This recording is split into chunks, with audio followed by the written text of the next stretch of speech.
ओम शांति। आज बाबा की 10 तारीख के महावाक्य है साकार वाणी। सार में बाबा सुनाए, मीठे बच्चे, अमर बाबा आया है तुम्हें ज्ञान का तीसरा नेत्र देने। अभी तुम तीनों कालों और तीनों लोकों को जानते हो। प्रश्न, रूहानी बाप रूहों को वर्षा किस आधार पर देते हैं?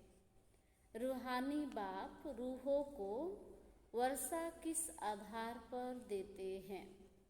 उत्तर, पढ़ाई के आधार पर। जो बच्चे अच्छी रीति पढ़ते हैं, देह अभिमान को छोड़ देही अभिमानी रहने का पुरुषार्थ करते हैं, उन्हें ही बाप का वर्षा मिलता है। लौकिक बाप सिर्फ बच्चों को वर्षा देते, लेकिन पारलौकिक बाप का संबंध रूहों से है, इसलिए रूहों को वर्षा देते हैं। गीत में बाबा सुनाए, भोलेनाथ से निराला कोई और नहीं। ओम शांति। रूहानी बच्चे रूहानी बाप से अमर कथा सुन रहे हैं। इस मृत लोक से अमर लोक में जाने के लिए निर्वाण धाम को अमर लोक नहीं कहा जाता। अमर लोक जहाँ तुम अकाले मृत्यु को नहीं पाते हो, इसलिए उनको अमर लोक कहा जाता है। रूहानी बाप, जिसको अमरनाथ कहा जाता है, जरूर अमर लोक में ले जाने के लिए मृत लोक में कथा सुनाएंगे। 3 कथाएं भारत में ही मशहूर है। अमर कथा, सत्यनारायण की कथा, तीजरी की कथा। भक्ति मार्ग में तो तीजरी का अर्थ कोई समझते ही नहीं है। ज्ञान का तीसरा नेत्र शिवाय ज्ञान सागर अमर बाबा की कोई दे न सके। यह भी झूठी कथाएं सुनाते हैं। मीठे मीठे रूहानी बच्चे अब जान गए हैं कि हमको अब ज्ञान का तीसरा नेत्र मिल रहा है, जिस तीसरे नेत्र से तीनों कालों तीनों लोकों को तुम जान चुके हो। मूल वतन, सूक्ष्म वतन, स्थूल वतन के आदि मध्य अंत को भी जान चुके हो। इसलिए बच्चे अपने को त्रिकालदर्शी भी समझते हैं। तुम मीठे मीठे बच्चों बिगर सृष्टि में कोई त्रिकालदर्शी नहीं होता। तीनों कालों अर्थात सृष्टि के आदि मध्य अंत को नहीं जानते। मूल वतन, सूक्ष्म वतन, स्थूल वतन को बहुत जानते, परंतु तीनों कालों के आदि मध्य अंत को कोई नहीं जानते। अब मीठे मीठे रूहानी बच्चे रूहानी बाप से सुन रहे हैं। हम उनके बच्चे बने हैं। एक ही बार तुम रूहानी बच्चों को रूहानी बाप मिला है। रूहों को पढ़ाते हैं और सब देह अभिमानी होने के कारण कहते हैं, मैं यह पढ़ता हूँ, मैं यह करता हूँ। देह अभिमान आ जाता है।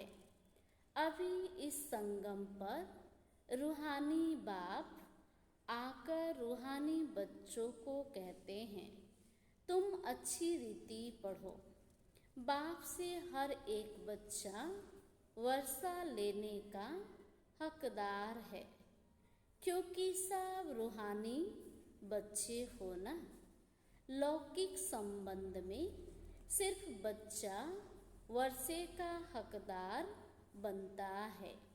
इस पारलौकिक संबंध में सभी बच्चों रूहों को वर्षा मिलता है। अमरनाथ की भी कथा सुनाते हैं। कहते हैं पार्वती को पहाड़ी पर कंदराओं में जाकर कथा सुनाई। यह तो रॉन्ग है ना। अब तुम बच्चे जानते हो झूठ क्या है, सच क्या है। सच तो जरूर सच्चा बाबा ही सुनाएंगे। बाप एक ही बार सच सुनाए सचखंड का मालिक बनाते हैं। तुम जानते हो इस झूठ खंड को आग लगनी है। यह जो कुछ देखने में आता है यह नहीं रहेगा। समय बाकी थोड़ा है। यह शिव बाबा का ज्ञान यज्ञ है। जैसे लौकिक संबंध में भी बाप यज्ञ रचते हैं। कोई रुद्र यज्ञ रचते हैं, कोई गीता यज्ञ, कोई रामायण यज्ञ रचते हैं। यह है शिव बाबा का रुद्र ज्ञान यज्ञ। यह अंतिम यज्ञ है। तुम जानते हो हम अमरपुरी में अब जा रहे हैं। बाकी थोड़े मिनट का अब रास्ता है। कोई भी मनुष्य को यह पता नहीं है।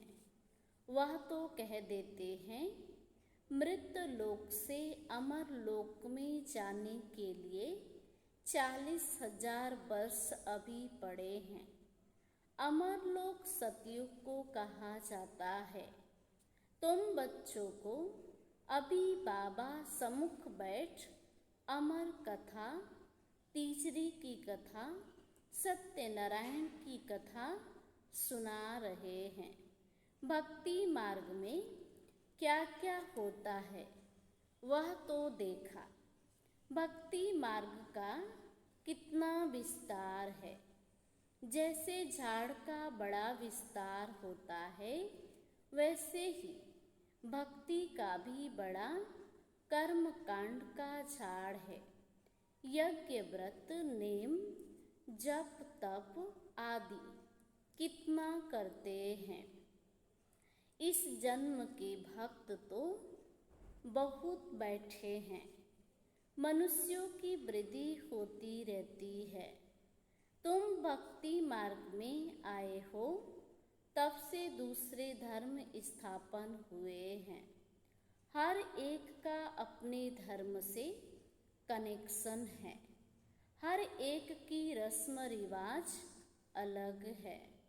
भारत अमरपुरी था, भारत अब मृत लोक है।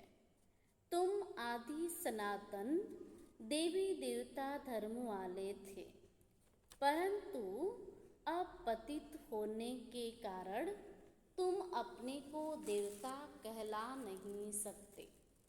यह तुमको भूल गया है कि हम सो देवता थे।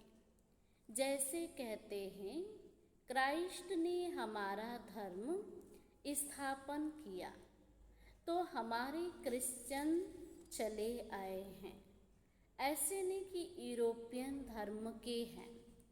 वैसे तुम हिंदुस्तान में रहने वाले अथवा भारत में रहने वाले देवी देवता धर्म के हो, परंतु अपने को देवता कहला नहीं सकते।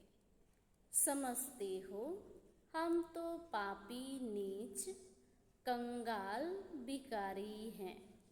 भक्ति मार्ग में मनुष्य दुखी होते हैं तो बाप को ही पुकारते हैं। यह सिर्फ तुम ब्राह्मण बच्चे ही जानते हो कि जिस बाप को पुकारते आए हैं वह हमको बेहद का वर्षा देने के लिए अमर कथा सुना रहे हैं। हम अमरपुरी के मालिक बनने वाले हैं। अमरपुरी को स्वर्ग कहा जाता है।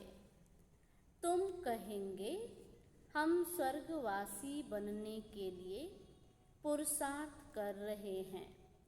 कलयुग में मनुष्य मरते हैं तो कहते हैं स्वर्गवासी हुआ। अब उसने कोई स्वर्ग में जाने के लिए पुरुषार्थ थोड़ी ही किया। तुम तो पुरुषार्थ कर रहे हो अमरपुरी बैकुंठ में जाने के लिए। पुरुषार्थ कराने वाला कौन? अमर बाबा, जिसको अमरनाथ भी कहा जाता है। इस यज्ञ को पाठशाला भी कहा जाता है। दूसरे कोई पाठशाला को यज्ञ नहीं कहा जाता। यज्ञ अलग रचे जाते हैं जिसमें ब्राह्मण लोग बैठ मंत्र पढ़ते हैं। बाप कहते हैं यह तुम्हारा कॉलेज भी है, यज्ञ भी है, दोनों इकट्ठे हैं। तुम जानते हो इस ज्ञान यज्ञ से विनाश ज्वाला प्रज्वलित हुई है। इसमें सारी दुनिया स्वाहा हो जानी है, फिर नई दुनिया बननी है। इसका नाम ही है महाभारी महाभारत लड़ाई। इस जैसी लड़ाई और कोई होती नहीं। कहते हैं युद्ध में मुसलों से लड़ाई हुई। तुम्हारे साथ लड़ाई तो है नहीं। इसको महाभारत लड़ाई क्यों कहते हैं? भारत में तो एक ही धर्म होता है ना। मौत तो बाहर है, यहाँ लड़ाई की तो बात नहीं। बाप समझाते हैं तुम्हारे लिए नई दुनिया चाहिए तो जरूर पुरानी दुनिया का विनाश होगा। तुम बच्चों की बुद्धि में विराट रूप का भी सारा ज्ञान है। यह भी समझते हो जो कल्प पहले आए थे वही आएंगे देवता बनने के लिए। बुद्धि का काम है हम जितने ब्राह्मण बने हैं अब फिर देवता बनेंगे। प्रजापिता ब्रह्मा भी गाया हुआ है। परम पिता परमात्मा ब्रह्मा द्वारा मनुष्य सृष्टि रचते हैं, इसलिए ब्रह्मा को प्रजापिता कहते हैं। परंतु कैसे, कब रचते यह कोई नहीं जानते। क्या शुरू में मनुष्य नहीं है जिनको रचते हैं? बुलाते ही हैं पतित पावन आओ। तो जब मनुष्य पतित होते हैं तब तो बाप आते हैं। दुनिया को बदलना है। तुमको बाप नई दुनिया का लायक बनाते हैं। अभी सब तमो प्रधान पुरानी दुनिया में हो, फिर सतो प्रधान बनना है। बाप ने समझाया है हर एक मनुष्य मात्र को, हर चीज को सतो रजो तमो में आना होता है। दुनिया नई से पुरानी जरूर होती है। कपड़ा भी नया पहनते हैं फिर पुराना होता है। तुमको ज्ञान मिला है सच्ची सत्यनारायण की कथा, अभी तुम सुन रहे हो। गीता है सर्वशास्त्रमयी शिरोमणि, बाकी है उनके बाल बच्चे। जैसे ब्रह्मा की वंशावली वैसे गीता है मुख्य। ऊंच ते ऊंच माँ बाप, बाकी है बच्चे। अभी माँ बाप से वर्षा मिल सकता है, बाकी कितनी भी शास्त्र पढ़े, कुछ भी करे, वर्षा मिल ना सके। करके जो शास्त्र पढ़ते हैं उनकी बहुत कमाई होती है, वह तो हो गया अल्पकाल के लिए। यहाँ तुम बच्चे सुनते हो तो कितनी कमाई करते हो 21 जन्मों के लिए। विचार करो, वह एक सुनाएंगे, सब उनको पैसा देंगे। यहाँ बाप तुम बच्चों को सुनाते हैं, तुम 21 जन्म के लिए कितने साहूकार बनते हो। वहाँ सुनाने वालों की जेब भरती है। भक्ति आदि करना प्रवृत्ति मार्ग वालों का काम है। तुम हो प्रवृत्ति मार्ग वाले। तुम जानते हो स्वर्ग लोक में हम पूज्य थे, नहीं तो 84 जन्मों का हिसाब कहाँ से आए। यह है रूहानी ज्ञान, जो सुप्रीम रूह ज्ञान सागर से मिलता है। पतित पावन बाप ही सबके सद्गति दाता है। हम बच्चों को अमर कथा सुना रहे हैं। जरूर जन्म जन्मांतर छूटी कथा सुनते आए हो। अब सच्ची कथा सुनकर तुम 16 कला संपूर्ण बनते हो। चंद्रमा को 16 कला संपूर्ण कहा जाता है, सूर्य के लिए नहीं कहते हैं। तुम जानते हो हम आत्माएं भविष्य में सर्वगुण संपन्न 16 कला संपूर्ण बनेंगे। फिर आधा कल्प के बाद उनमें खाद पड़ जाती है।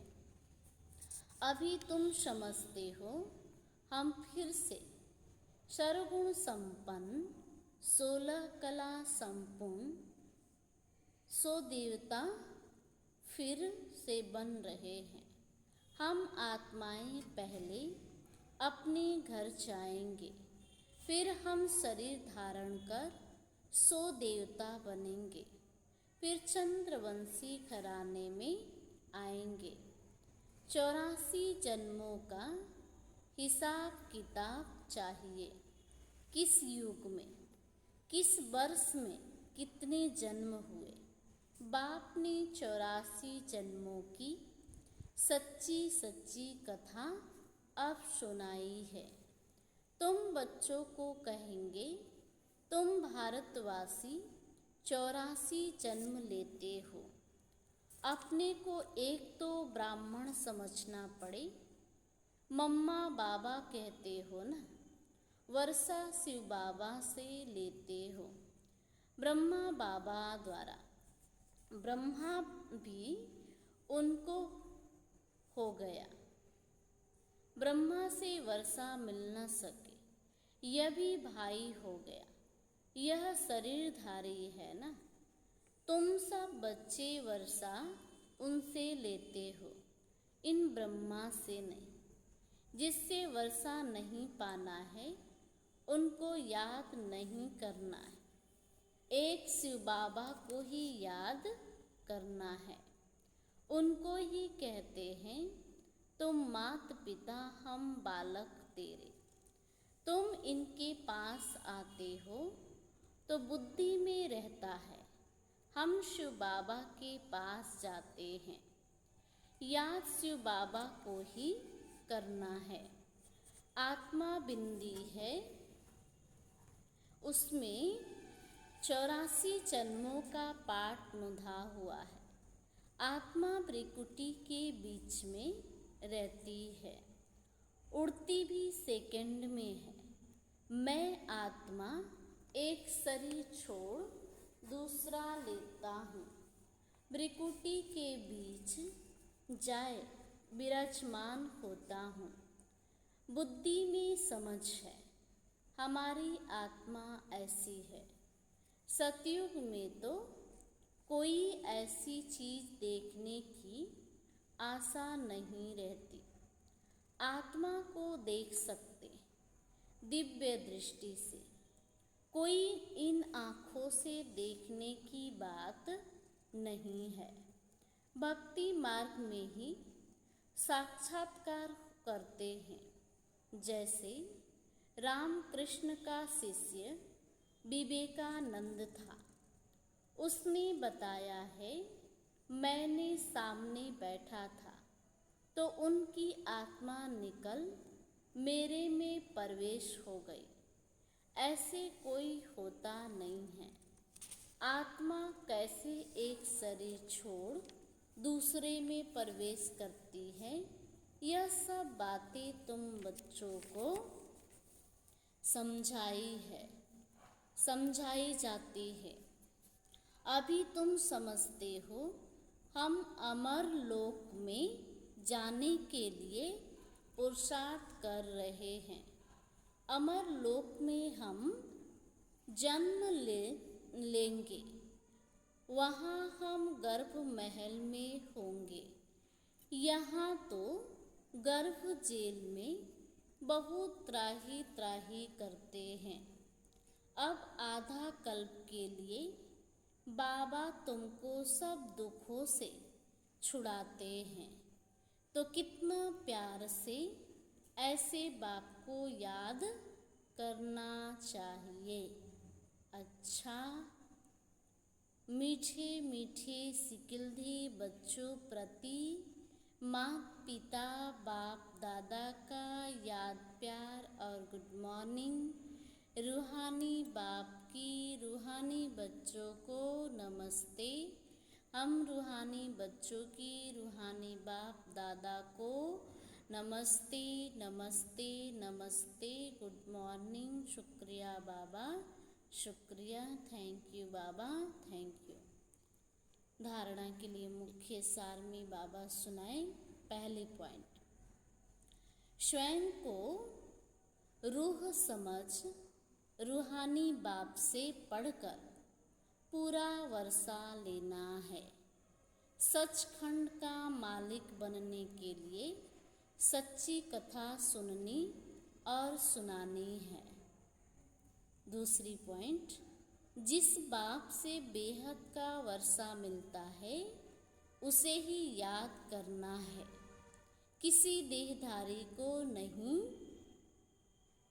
इस पुरानी दुनिया को आग लगनी है, इसलिए इसे देखते भी नहीं देखना है। आज का वरदान है, मन मना भाव की विधि द्वारा मन रस की स्थिति का अनुभव करने और कराने वाले सर्व बंधन मुक्त भव। मन मना भाव की विधि द्वारा मन रस की स्थिति का अनुभव कराने और करने वाले सर्व बंधन मुक्त हो।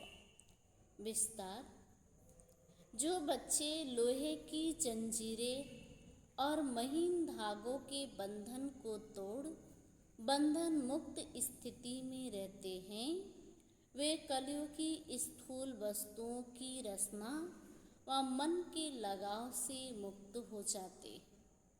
उन्हें देह अभिमान व देह की पुरानी दुनिया की कोई भी वस्तु जरा भी आकर्षित नहीं करती। जब कोई भी इंद्रियों के रस अर्थात विनाशी रस की तरफ आकर्षण न हो, तब अलौकिक अतीन्द्रिय सुख व मनरस स्थिति का अनुभव होता है। इसके लिए निरंतर मन मनाफों की स्थिति चाहिए। आज का स्लोगन है, सच्ची सेवा वह है जिसमें सर्वों की दुआओं के साथ खुशी की अनुभूति हो। सच्ची सेवा वह है जिसमें सर्वों की दुआओं के साथ खुशी की अनुभूति हो। अच्छा, ओम शांति।